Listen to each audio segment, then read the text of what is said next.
Africa in the economy and education. The ministerial meeting in Cairo, this is a milestone event in the Russia-Africa events of this year and a responsible step in preparation of the third Russia-Africa summit to be scheduled in 2026. Now we'll switch to the international agenda. On the 5th of December, the General Assembly of the United Nations held a resolutions International Day Against Colonialism, against its forms and manifestations. The draft prepared by a group of friends to defend the UN Charter. 116 countries voted for, 54 abstained, and 2 states were against. The results show that the document was consolidated, supported by the overwhelming majority, but all those who were not courageous enough to search for a solution. So these are mainly former Western metropolises who take the main responsibility for multi-century colonial past of the Latin America, Africa, and Asia. The 14th of December was chosen not by occasion. 65 years ago, with its decisive role of the Soviet Union, a declaration providing freedom to colonial people and nation was adopted, and it became a milestone event in liberating the global East, and that led to the emergence of dozens of sovereign states on the map of the world. This document develops the previous resolution of the UN 79/115, eradication of colonialism in all its forms and manifestations. The results of the voting reaffirm the relevance of the further work to eliminate the colonial legacy and modern manifestations, which unfortunately remain a significant impediment on the way to establishing a more just multipolar architecture. This resolution will, of course, underpin the systematic efforts and anti-colonial efforts undertaken by Russia, along with a wide number of like-minded states. The next important step on this path will be thematic debates to be scheduled on the 18th of December at the UN General Assembly. And today, on the website of the Foreign Ministry, a report was released, and maybe someone has already seen it, and this report will be placed on all our resources. And I'm talking about the next report dedicated on the position of Russian compatriots living abroad. This question is focused by the ministry. It is symbolic that this day is aligned with the Human Rights Day, which was celebrated yesterday, an international day. The relevant statement was released on the website of our ministry, and now it will be added up with the full format report. Recently, there is a kind of a positive trend when in some countries there was a decreased number of anti-Russian narratives, but the problem still remains. Because in general, the violation of the rights of our compatriots remaining a pillar stone of the policy of the Western states. As a pretext, the Western states and the collective West suggests as a special military operation to denazify, demilitarize Ukraine. Amid this rhetoric of the so-called aggressive behavior of Russia in the West, the West starts to rearm, increase their military expenses, supporting instigators and extremists who are trying to disrupt the unity of the people of Russia. And that's the main mission of them. It's not a kind of our metaphor. It's and I just quote them. This is a convincing example of the systematic crisis of human rights institutes, which, addressing discrimination of other ethnic communities, just completely ignore discrimination of the Russia-speaking population. Our compatriots, especially in in the closest Russian neighboring countries. This reaffirms that the anti-Russia narrative is being viewed as a kind of permission for the most flagrant human rights violation and complete ignorance of the international law. And so we need to note that the report includes information on discrimination of the Russian compatriots living abroad, while the information about the state of deterioration of the Western regimes.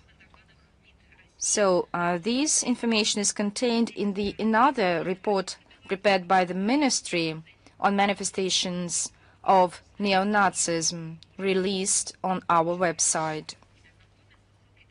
And links will be in the text of the briefing. I would like to mention that Russophobic narrative is being showed in Lithuania, Latvia, Estonia, and Ukraine. An unprecedented level of squeezing out of the Russian language and the Russian-speaking people from the education, restricting this way the rights of their own citizens to get educated in their mother tongue. There were also fixed the first steps by the Balkan states in preparation of mass deportations, which affected the elderly as well. Russophobia is being aggravated in Moldova and Finland. Of course, these guidelines used by the Baltic states and by Moldova are being sent by the regimes, and I'm talking about the Anglo-Saxon regimes. And this is all made through NATO, of course. Russia won't tolerate such large-scale manifestations of intolerance and will counteract. We will trace the situation, fix the discrimination acts against Russians, and seek that the government implemented the international obligations. We hope that this report will advance the elaboration of measures to fight discrimination and help to prevent such negative scenarios in the future. But this negative is not a general term.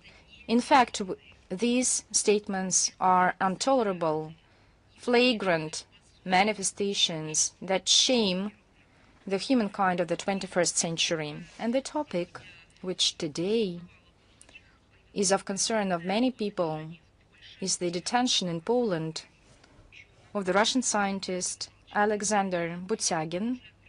And we've already made a comment on this, but I can once again repeat, on the request of journalists. I'm talking about the scientist of the St. Petersburg Hermitage, and we believe that the accusations against the Russian citizens and scientists and archaeologists, allegedly, as the accusation says, he is accused of, and I quote, in eliminating the cultural heritage. And I think it's a kind of a pretext by Kiev regime. In fact, he worked in our country, on the territory of our country, Russia. This is highly politicized provocation. It's not a legal case. We will seek liberation of Alexander Butyagin. And this situation once again reaffirms the relevance of our warnings to refuse and to refrain from trips to non-friendly states where our citizens can confront with illegitimate, politically motivated acts by local authorities. And the situation in Ukraine. I will start by saying that yesterday many countries in the West were surprised, and there was a statement by Keir Starmer in the parliament, it was yesterday, where he publicly confirmed the information on the death on the 9th of December of the British military of someone named Hooley. The death of the British citizens and subjects. This is the responsibility of the British government. There is a minor comment that he died in Ukraine. And many people in the UK and in other Western countries wondered, what did he do there? The presence of the British military in Ukraine is no secret to anyone. There's no secret to anyone, to all those reasonable people. We've warned about the provocations in 2022, the provocations by the UK government in Ukraine against Russia. But after 2022, we publicly stated that UK was involved in the conflict, directly involved, and in all the events accompanying it, and their complicity on the side of the Kiev regime, but complicity in terrorist acts committed by the Kiev regime and its henchmen. So this information struck many people in the UK. Once again, the presence of the British military in Ukraine should not be a surprise to anyone. And if we hear such surprise outcries, then this will show that Great Britain is undergoing an outrageous propaganda preventing the truth about their compatriots. So, what's interesting here? We've heard on many occasions from officials in London, not to mention the fact that the subjects of the UK, the military in Ukraine, do their service, but a kind of a restricted duties, including the protection of the diplomatic corps in Ukraine and employing the Ukrainian army, and nothing else. They do nothing else there. But in the statements by Starmer, it was all got right when the authorities publicly announced about the death of their military during the conflict. And the head of the cabinet said that this military helped Ukraine to fight for freedom. And we need to know the details, and we'll find them out. But London should be honest with what he was doing. And I'm talking about this soldier and military, I'm sorry. Maybe somewhere in the UK started to prepare the public opinion to the military losses in Ukraine, the unprecedented number of losses. Indeed, and the government of the United Kingdom will be compelled to speak about this topic with their own citizens. And I know that they hesitate to talk about the crimes, for example, in Afghanistan, committed by the UK. But sometime later, they will have to answer all the requests, including from the law enforcement authorities. What is now being penetrated in the UK media, it's a scenario which was caused by the deployment of the military contingent in Ukraine, but in fact this is the occupation forces. What is interesting here that amid this, the UK mass media, and I quote, the first British military officer was killed in the Ukrainian conflict. I would like to warn, just in case, the British journalists that it's not the first one. But what's interesting, how will the government sort it out? But that's not the first case. This criminal idea with a kind of coalition of desires,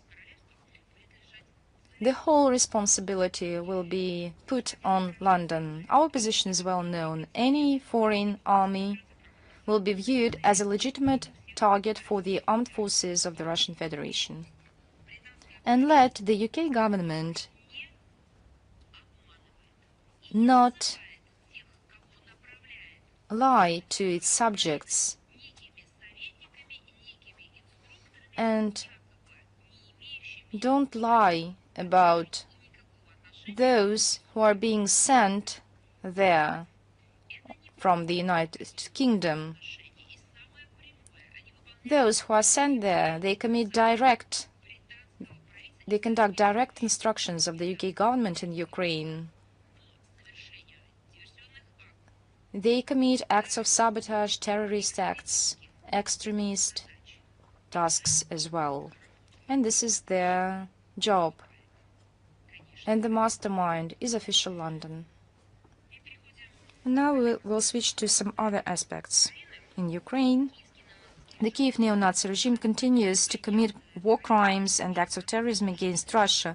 Within the last week, the Ukrainian shells and drones injured 65 people. 7 died, 58 injured, including 1 child. And I would like to cite some facts. In Belgorod region, on the 4th and 5th December, the Ukrainian drones in Graivoron, Shebekino, Borisovka, in Yekaterinovka, in Belyanka and Volchi settlement districts, the drones injured at least 15 civilians, including the head of administration of the Berezovsky settlement, Mr. Borisenko. On the 5th of December, the Kiev militants attempted an assassination on the head of the Electoral Commission, Mr. Lazarov, with a drone, which attacked his car. Luckily, at that moment, there was no one in the car. The 8th of December, in the settlement Gora Podol, the drone injured a cyclist. In Bryansk region, December the 5th and the 6th, in the settlement Voronok and Mirsky, the drone injured 2 people. In DPR, December the 6th, because of the blast of the GP bomb in Gorlovka, a woman died, injuring a 19-year-old young boy and an 18-year-old girl.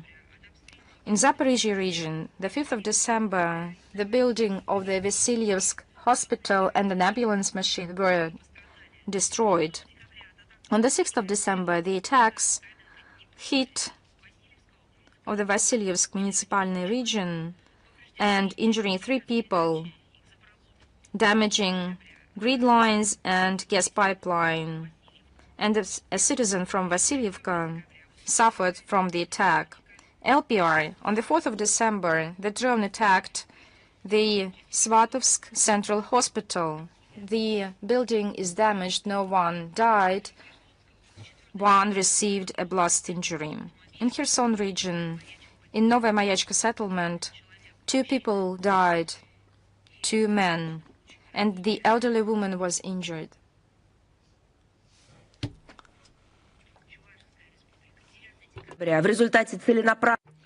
Chuvashia region on December 9th, as a result of a targeted strike by Ukrainian UAV on a residential building in Cheboksar, at least 14 people were injured, including a child. On December 4th, American military correspondent Patrick Lancaster shared with journalists how Russian servicemen rescued his mother-in-law and her husband from the threat of reprisals by Ukrainian armed forces militants during the liberation of Alexeyevka village in the DPR on June 12th, 2024. According to the woman's testimony, foreign mercenaries and Bandera supporters shot at civilians, beat her and burned her house. Earlier in 2014, she had already lost her home in Donetsk as a result of shelling by the armed forces of Ukraine.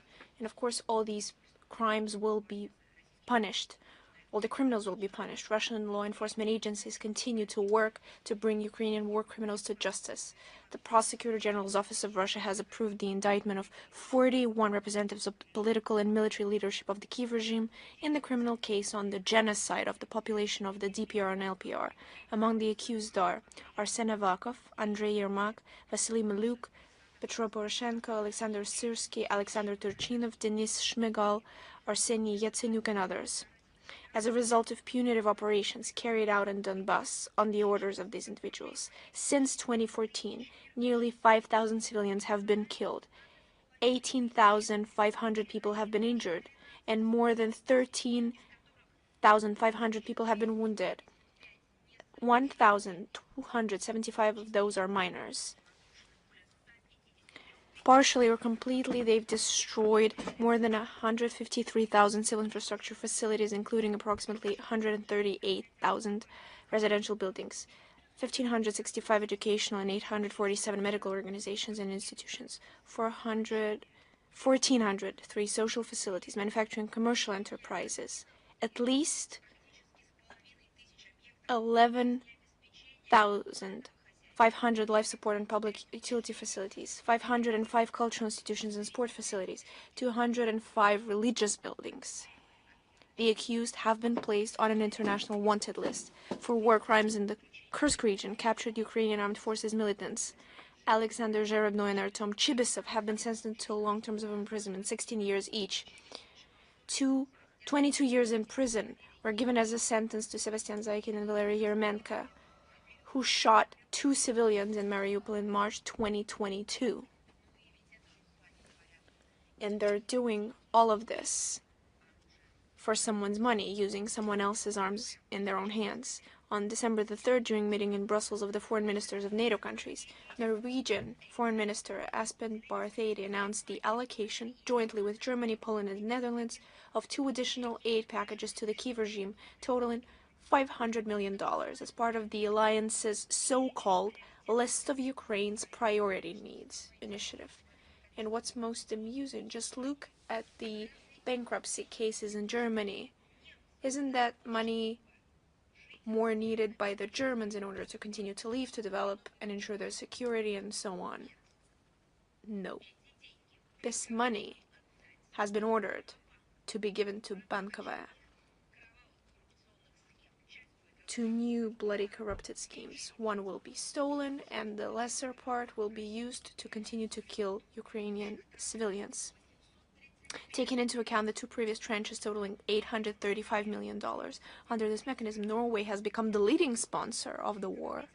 As noted by Polish Minister of Defense Sikorsky, the aforementioned $500 million will be used, among other things, to purchase anti-missile systems for Ukraine for American Patriot air defense missile systems. On December 5th, Swedish Minister for International Cooperation and Foreign Trade, Benjamin Duz, announced his ministry plans by 31st of August 2026 to reduce financial aid to Tanzania, Mozambique, Zimbabwe, Liberia, and Bolivia. And for what exactly? Perhaps Sweden is concerned with the issues of their own population. Not at all. I have to take it in quotation marks. This saved up money that was first and foremost promised to the countries that really needed it, because colonialism was rampant there. All that money, that is approximately $170 million, to Bankova. Did you hear? Zelensky ran out again, so they need to refuel him. And at the same time, Stockholm even intends to close the embassies in at least 3 of the countries mentioned. And why exactly? Because they need to send even more money to sponsor killings of Ukrainian citizens. They will do anything in order to support the corrupted Kiev regime. And why? Well, probably because the Bankova regime has been hinting to all the sponsors that they have information about their real involvement in their affairs. That's how they've covered for terrorist acts and extremists, how they've stomped on the very definition of human rights, freedom, and democracy, sponsoring killings by the Kiev regime of those they consider their own citizens. The prohibition of the language that is the maternal language for millions, and other signs of inhumane treatment. And of course, once again, there is the pertinent issue of the presidential elections in Ukraine. How is that going to go? You see, even the US President Donald Trump mentioned to Politico on December 8th this year that the Kiev regime, direct quote, is using the war to avoid holding elections. That's just admitting the obvious. Another quote, I think now is the time to hold them. The Ukrainian people should have that choice. They have been talking about democracy for a long time, but this is no longer democracy, said Mr. Trump. On December 10th this year, Zelensky responded by stating his readiness for elections, conditional. Can you imagine? He's even posing conditions, conditional on the elections being held during martial law with the introduction of appropriate amendments to the current legislation of Ukraine, as well as the United States and Europe ensuring the security of the electoral process. Can you imagine? I am surprised that Mr. Zelensky did not demand that Brussels or the European Commission to change the law of European states so that he could have more comfort in holding the elections in Europe. That's unprecedented. That in order to hold the elections in a sovereign state, in an independent state, they followed the demands of other sovereign states to provide for such conditions. I would understand if there was such call for assistance for the much loved by the West and the Kiev regime to the OSCE, that is aimed at controlling the elections, or other monitoring organizations and structures specializing in observing, who are supposed to assist, fix, and perhaps provide assistance on request of certain states. That would be understandable. But I can hardly imagine if they had enough audacity, but they probably would have enough audacity to ask for money for these elections. Perhaps that's still coming, considering the sums they've already received. Perhaps that's enough to print the papers with boxes to tick them during the election. But